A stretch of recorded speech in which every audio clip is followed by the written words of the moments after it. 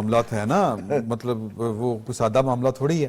2014 میں نا سلمان غنی صاحب ہم گئے جب دھرنے کو ذرا کور کرنے تو ہم رات کا بڑا ٹائم تھا, کچھ جرنلسٹ تھے تو وہ میٹرو جو بس تھی نا وہ بھی بن رہی تھی.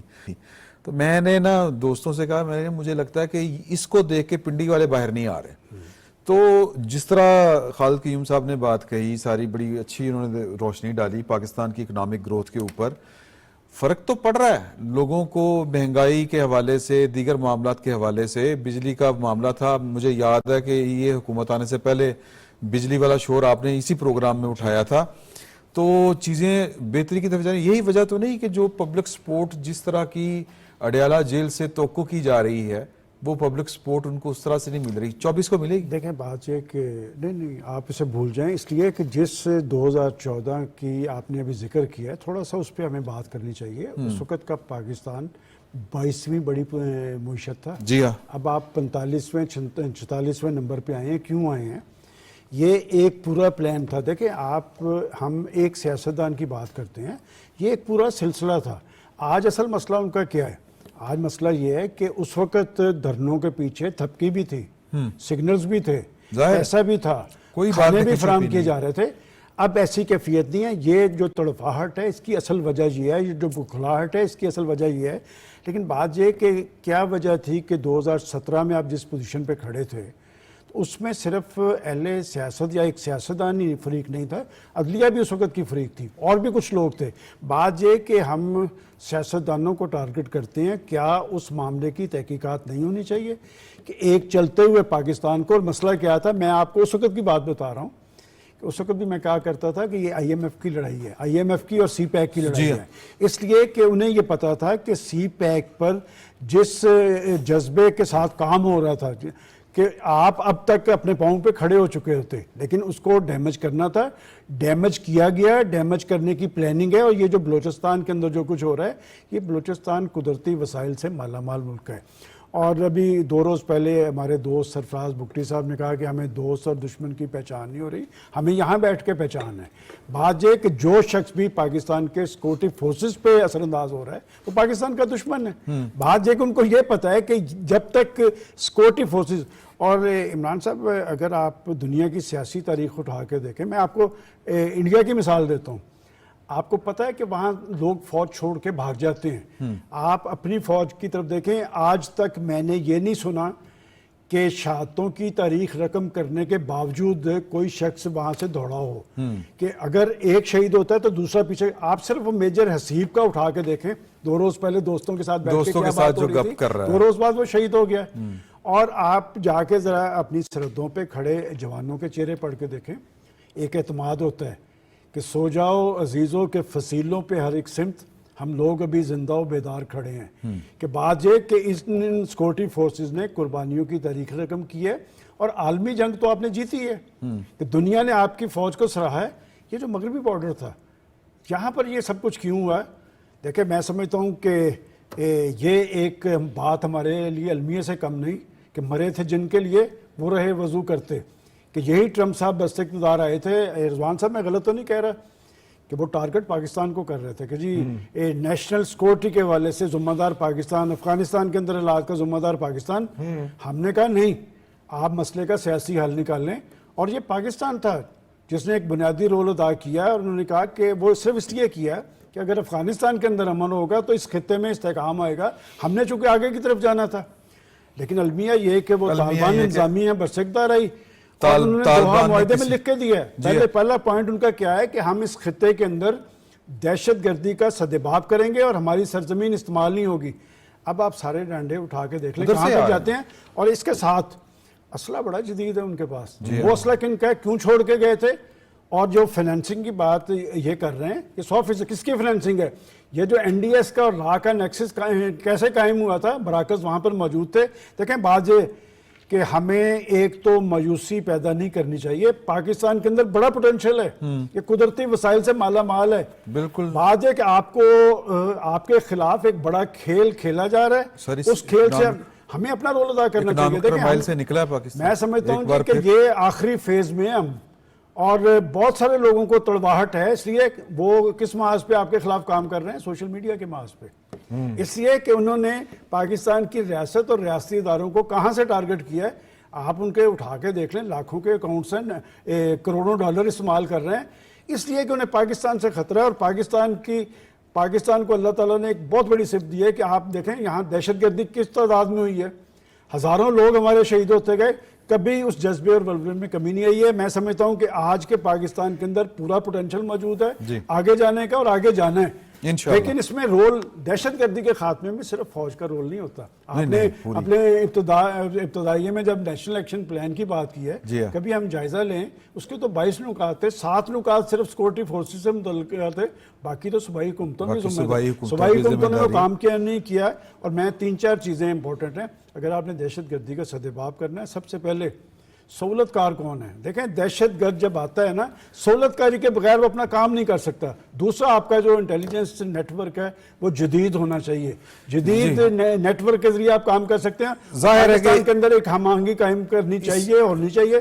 آج کا اجلاس مجھے اس حوالے سے اہم لگتا ہے۔ جی بالکل ٹھیک ہے۔ ظاہر ہے کہ صوبوں کی اور ہماری جو ایون کہ ضلعی انتظامیہ کے بغیر یہ والا ٹارگٹ دہشت گردی کا نہ پہلے اس کو اچیو کیا جا سکتا تھا، نہ اب کیا جا سکتا ہے۔ علی امین گنڈا پور صاحب کی نا انسداد دہشت گردی لاہور کی ایک عدالت نے، ابھی میرے پروڈیوسر صاحب بہت ماشاءاللہ تیز ہوئے ہیں، ایفیشینٹ ہوئے ہیں، انہوں نے میرے کان میں بتایا کہ جی کہ وہ جاری کر دی ہے وارنٹ گرفتاری۔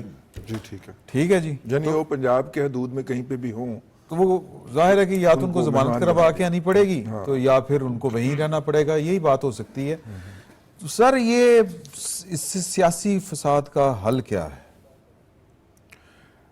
دیکھیے بات انہوں نے ویسے 2 بندوں کو نامینی کر دیا، ایک علی امین گنڈا پور صاحب کو، ایک برسٹر گور صاحب اڈیالہ والوں نے۔ وہ پہلے انہوں نے 5 لوگوں کو نامزد کیا تھا، اب انہوں نے اس میں علی محمد خان صاحب بھی تھے، لیکن اب آپ کے علی امین گنڈا پر امپورٹنٹ ہے اس لیے کہ وہ ہر طرف کھیلنا جانتے ہیں، ہر طرف یہ ان کے عہدے کی مجبوری بھی ہے نا، لوگوں کے جذبات سے بھی کھیل رہے ہیں اور وہ بھی کھیل رہے ہیں، لیکن ان کی تاریخ یہ بتاتی ہے کہ پہلی دفعہ وہ آئے اور اس منظرنامے کے اندر نا یہ اپنا ان کے جیل میں اپنے قائد کے جیل میں جانے کے بعد پہلی دفعہ وہ مظاہرے کی قیادت کرتے ہوئے آئے اور اسلام آباد کے پاس ایک مظاہرہ کر کے واپس پلٹ گئے۔